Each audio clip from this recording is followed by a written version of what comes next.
Halo semuanya, saya Benhe. Hari ini masih tentang peta pembeli satu orang berbiaya rendah. Mengapa disebut peta 3 cermin berbiaya rendah dan bukan 886? Karena hari ini, selain 886, kami menambahkan teropong 50X yang usang. Oleh karena itu, kami telah berevolusi dari sampah, yang hanya mengenakan satu helm, menjadi baju besi 4 lapis 3 kepala yang mulia. Konfigurasi ini bisa dibilang sangat tangguh. Saya siap untuk menyeret semua pemain yang berperalatan lengkap ke tanah dan menggosoknya. Jadi sebelum kita berivival di jalan dan pergi ke atas, kita bisa menggeser layar terlebih dahulu untuk melihat apakah ada kamera di stasiun listrik. Pastikan dulu di mana rekan tim lainnya di revive. Dibandingkan dengan peta lengkap, peta berbiaya rendah, seperti kita memiliki margin kesalahan yang lebih rendah. Jadi kita harus lebih fokus pada pemahaman informasi. Sudah ada yang menarik tuas masuk lebih awal. Pada saat yang sama, kita mendengar ada pertarungan di area kontainer dekat lokasi konstruksi. Jadi setelah tuas ini selesai, kita bisa langsung menyerang kontainer. Di kontainer, kita punya keuntungan besar. Pada saat yang sama, ada suara tembakan di dalam gedung. Kita bisa mendengarkan suara saat kita berjalan di sini. Jika ada suara tembakan di gedung, kita harus memperhatikan orang-orang di dalam gedung nanti.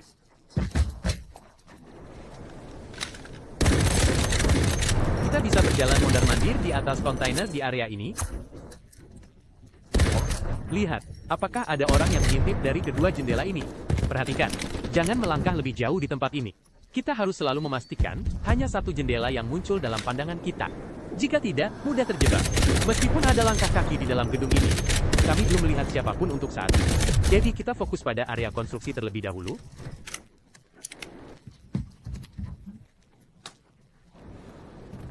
Setelah menjatuhkan satu orang, mereka langsung menggunakan asap. Itu berarti rekan timnya ada di dekatnya. Kita tandai untuk memberitahu lokasinya. Lalu kembali untuk mengganti mag. Dari suara ini, kita bisa mendengar bahwa kedua tim belum selesai bertarung. Jadi kita bisa melanjutkan ke babak berikutnya di sini.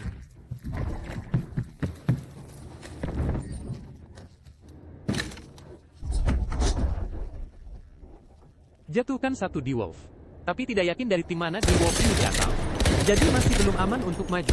Awalnya, kami berpikir bisa menjarah kontainer di sini. Tapi tiba-tiba terdengar langkah kaki di dalam gedung. Gaya tembak menyamping saya. Ditambah saya memakai baju besi 4 lapis yang buruk. Kalau tidak, saya pasti sudah mati. Dari sini, kita bisa melihat bahwa senjata ini tidak terlalu bagus. Jadi saya sarankan saat Anda bermain sendiri, cobalah untuk menyerang dari belakang. Informasi di lapangan sudah cukup terkumpul. Orang-orang pada dasarnya berada di gedung barat. Kita bisa menyapu gedung timur dengan alat kita. Perhatikan, di sini kita harus menyapu seluruh gedung timur dengan ultimate kita.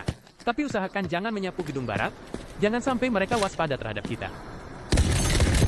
Kedua tim seharusnya berada di area konstruksi. Saudaraku, ingatlah bahwa mayat adalah umpan yang sangat baik.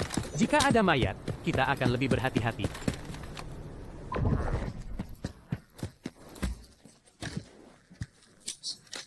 Ayo, D-Wolf yang berwarna merah, saya akan membantu Anda melawan musuh. Tim besar mereka sudah 2 kali jatuh. Bagaimana? Haha, hanya bercanda. Sebenarnya, saya berharap kalian berdua mendapatkan perhatian yang sama. Oke, D-Wolf itu sepertinya akan menyerang. Mari kita datang dan mengambil beberapa tembakan. Astaga, sangat kuat. Perlengkapan yang bagus. D-Wolf, mengapa kamu jatuh? Jangan khawatir saudaraku, saya datang untuk menyelamatkanmu. Drama sudah selesai, saatnya bekerja. Minum obat, dan aktifkan alat pengganggu orang tua. Bagus, mari ciptakan sedikit kepanikan. Oh, Anda bisa melihat di sebelah kanan, bahwa senjata laser kecil yang bersinar hampir habis. Sepertinya hampir selesai.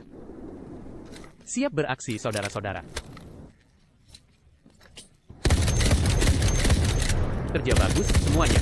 Tinggalkan saja kotak-kotaknya di sana. Kembali ke markas SWAT, dan istirahat sejenak. Tentu saja, tidak masalah jika mereka tidak berhati-hati. Kita harus lebih berhati-hati. Aktifkan ultimate terlebih dahulu untuk menyapu, lalu mulai menjarah.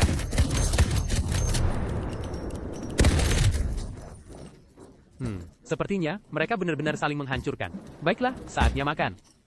Oh, memang benar. Pemain dengan setelan kelima, tembakan M49 tadi. Tidaklah ringan. Astaga, saya merasa kotak ini sepertinya penuh dengan cerita. Pertandingan terakhir ini menghasilkan sekitar 2,7 juta. Kerugian hanya 300.000. Dan 300.000 itu masih palsu, karena kita membuang baju besi 4 lapis yang rusak. Kerugian sebenarnya diperkirakan hanya belasan ribu. Artinya, kita menghasilkan 2,5 juta secara bersih. Anak laki-laki Marin yang kuat. Pada saat ini, beberapa penonton akan berkata, host-host, menengahi pertarungan tidak menunjukkan kekuatan. Apakah ada cara bermain yang lebih frontal? Ada saudara, ada. Saya langsung masuk ke lokasi dan membersihkan mereka, bagaimana menurut Anda? Revival di pipa, di awal permainan. Melihat pabrik semen, ditemukan ada orang di pabrik semen. Seorang pemain kecil langsung pergi. Tidak ada yang bisa dikatakan. Langsung serang pabrik semen dan tunggu mereka keluar. Prajurit di pintu masuk utama telah dibersihkan. Seharusnya segera keluar. Aneh, mengapa prajurit di belakang hari ini bergerak begitu cepat? Aku selalu mati, ibumu mengapa kamu memanggil orang? Tidak apa-apa saudara-saudara. Anggap saja tidak terjadi apa-apa, kita terus menyerang pabrik semen. Berbaring dulu untuk mengganti mag. Terjebak saat mengganti map. Saya tertangkap. Mereka sudah keluar. Satu gelombang tidak masalah, jangan terburu-buru.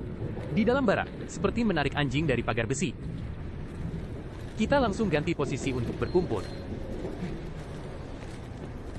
Aneh, mengapa prajurit di lokasi konstruksi hari ini bergerak begitu cepat? Wow, siapa kalian lagi? Jangan selalu berjalan di belakang orang lain, tanpa bersuara. Jatuhkan langsung, lalu selesaikan. Oh tidak, sekarang kita harus memperhatikan kedua tim. Mari kita periksa dulu apakah tim pertama masih di sana. Oke, masih di sana, jadi tidak masalah. Oke, tim di lokasi konstruksi menggunakan asap panjang. Tapi tidak masalah, dia kalah di satu posisi. Mereka pasti tidak bisa menyelamatkannya. Kita langsung selesaikan satu lagi di tanah. Lalu kita tunggu saja. Ya Tuhan, ini cinta sejati saudaraku. Saya akan mati bersama saudara Anda. Oke, tim ini sudah selesai. Langsung ke tim berikutnya. Kedua orang ini juga adalah penjaga.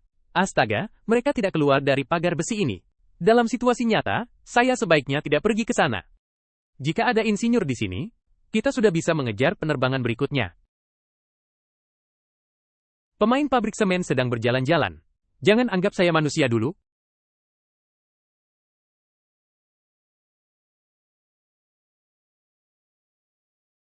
Baik, baik.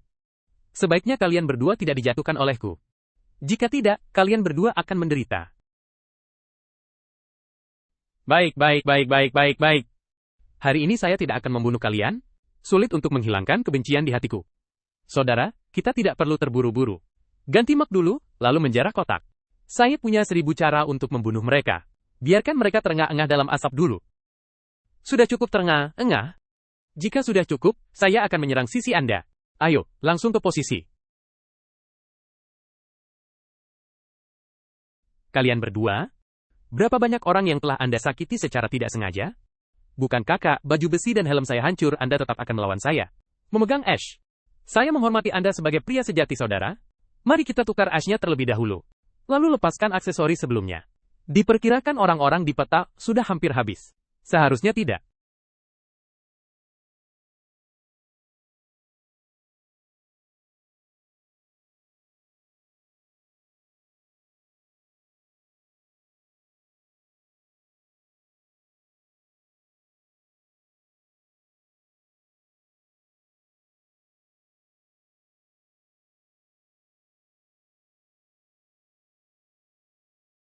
Kemana kita pergi untuk menembak? Kemungkinan rekan timnya sudah mundur. Lalu dia langsung menyerah. Dan tim terakhir juga kemungkinan besar menarik tuas dan melarikan diri. Sayangnya, tim yang menarik tuas melarikan diri terlalu cepat. Kami tidak bisa menghentikan mereka, hanya karena kedua orang di pabrik semen ini, saat membersihkan kepala, saya tidak menyangka. Saya bilang Zero Dam berbahaya. Tuli telingamu. Lalu pertandingan ini juga menarik lebih dari 2 juta. Kerugian juga sangat sedikit. Sungguh saudara Marin tidak terkalahkan dalam hal biaya efektivitas. Begitu saja, Anda mengambil senjata dengan 3 mag. Membunuh 1 orang, kerugiannya bahkan tidak sedikit. Cepatlah saudara-saudara, nikmati selagi bisa. Jadi, video kali ini sampai di sini. Saya Feng, sampai jumpa di episode berikutnya.